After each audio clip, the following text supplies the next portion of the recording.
सभी को नमस्कार। आज बात करते हैं राजस्थान के भौतिक स्वरूप की। राजस्थान की फिजियोग्राफी। राजस्थान का जो क्षेत्रीय विस्तार है वो बहुत ज़्यादा है। भारत में सबसे बड़ा स्टेट है और विस्तार के कारण भौतिक स्वरूप या जटिलताएं विविधताएं पाई जाती है। इसमें पर्वतीय भाग है, मैदानी भाग है, मरुस्थलीय भाग है। इसी कारण से राजस्थान को प्रकृति की विविध कलाओं का नमूना कहा गया है। और राजस्थान भूगोल परिषद है, उसने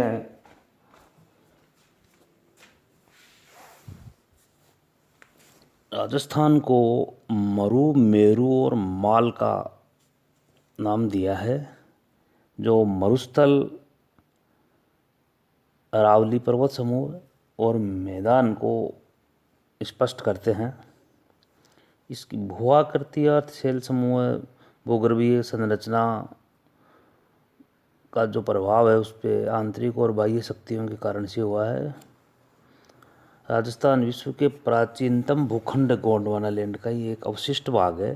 प्री कैम्ब्रियन काल में विश्व को दो वृहद भूखंडों अंगारा लैंड और गोंडवाना लैंड में विभक्त था प्री कैम्ब्रियन काल में, और दोनों भूखंडों के मध्य 33 सागर था। राजस्थान प्रदेश का अधिकांश पश्चिमी और उत्तरी पूर्वी भाग उस 33 सागर का ही अंग है। बाद में पृथ्वी की आंतरिक संरचना है, बाह्य शक्तियाँ हैं, इनके प्रभाव और नदियों के जो निक्षेपण से मटेरियल जमा हुआ था, उसके बाद में इसका वर्तमान स्वरूप सामने आया है। और जो सांबर है, डीडवाना है, ये जिले 33 सागर के अवशेष भाग हैं। अब मुख्य बिंदु पर आते हैं। राजस्थान के जो भौतिक स्वरूप के जो प्रमुख विभाग है उनमें है पश्चिमी मरुस्थलीय प्रदेश और अरावली श्रेणी पहाड़ी प्रदेश। मरुस्थल के भाग दो हैं और इसी प्रकार है। मरुस्थल के जो दो भाग है वो पश्चिमी रेतीला मैदान है और अर्ध शुष्क मैदान है। तो रेतीला जो मैदान है उसमें बालू का स्तूप युक्त प्रदेश और बालू का स्तूप मुक्त प्रदेश। इसी प्रकार जो अर्ध शुष्क भाग है उसके समीप वाला प्रदेश वो है लोनी बेसिन है, शेखावाटी प्रदेश है, नागौरी बेसिन है या उच्च भूमि बोलते हैं उसको, और घग्गर प्रदेश है। ये अर्ध शुष्क के भाग है। दूसरा, अब ये तो मरुस्थल के पार्ट हुए, अब है अरावली श्रेणी और पहाड़ी प्रदेश। इसमें अरावली का अलवर खंड है, जयपुर का जयपुर खंड है, मध्यवर्ती भाग है जो, और दक्षिण से पहले वाला है जो भोरात का पठार जिसको उदयपुर खंड बोलते हैं, और दक्षिण का जो पार्ट है उसको बोलते हैं आबू खंड। अब आते हैं अरावली से फिर मैदानी भाग की तरफ। तो मैदानी प्रदेश में चंबल बेसिन, बनास बेसिन और छप्पन का मैदान, ये तीन पार्ट है उस मैदानी प्रदेश के। चौथा है दक्षिणी पूर्वी पठारी या हाड़ौती का पठार, उसमें है विंध्यन भूमि और दक्कन की लावा भूमि। अब सबसे पहले ले लेते हैं पश्चिमी मरुस्थलीय प्रदेश को, जिसके दो भाग थे, बालू का स्तूप युक्त और बालू का स्तूप मुक्त प्रदेश। तो पश्चिमी जो मरुस्थलीय प्रदेश है वो भारत के लगभग ये मानो आप 66% भाग को कवर करते हैं, विस्तृत है 60% से अधिक भाग पर। और ये मरुस्थलीय प्रदेश अरावली पर्वतमाला के उत्तर पश्चिम एवं पश्चिमी भाग भूभाग पर विस्तृत है। भूगर्भ शास्त्रियों के अनुसार इस मरु प्रदेश में इयोसीन तथा प्लेस्टोसीन काल के शुरू तक 33 सागर तार उसके अवशेष इनके सेल समूह में पाए जाते हैं। इसे थार मरुस्थल या इसको थली के नाम से भी जाना जाता है, और इसको ग्रेट पोलियो आर्कटिक पश्चिमी अफ्रीकी मरुस्थल का एक पूर्वी भाग कहते हैं। ये लगभग 640 किलोमीटर लंबा है और मतलब दक्षिण पूर्व से उत्तर पश्चिम से दक्षिण पूर्व की ओर, और 300 किलोमीटर चौड़ा है। इसका क्षेत्रफल है 1,75,000 वर्ग किलोमीटर के एक समथिंग है इसका। राजस्थान के मरुस्थल में अगर जनसंख्या की बात करें तो संसार में सबसे अधिक किसी मरुस्थलीय भाग में जनसंख्या पाई जाती है तो वो यही वाला है। अब इसका जो फर्स्ट प्रदेश है, बायोडाइवर्सिटी इसमें अच्छी पाई जाती है अन्य उसकी मरुस्थलों की बजाय। और अब इसकी बात करते हैं इसके पहले भाग की। पश्चिमी शुष्क रेतीला मैदान। पश्चिमी शुष्क रेतीला मैदान राजस्थान के उत्तरी पश्चिमी भाग में स्थित है ये, और 50 सेंटीमीटर की वर्षा रेखा है, वो इसको अन्य प्रदेश से अलग करती है। इस प्रदेश में मुख्य रूप से प्रशासनिक दृष्टि से बात करें तो श्रीगंगानगर, हनुमानगढ़, बीकानेर, चूरू, नागौर, जोधपुर, जैसलमेर, बाड़मेर, पाली, जालौर और सीकर, झुंझुनू जिलों को सम्मिलित किया गया है।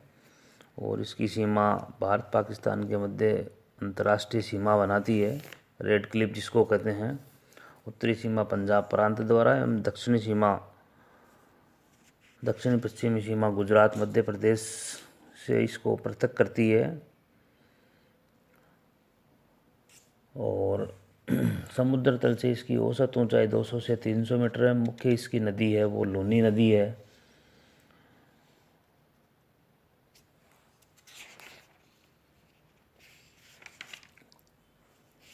इसमें मुख्य रूप से दो भाग है इसके। फर्स्ट है बालू का स्तूप युक्त प्रदेश, मरुस्थलीय प्रदेश जिसको कहते हैं।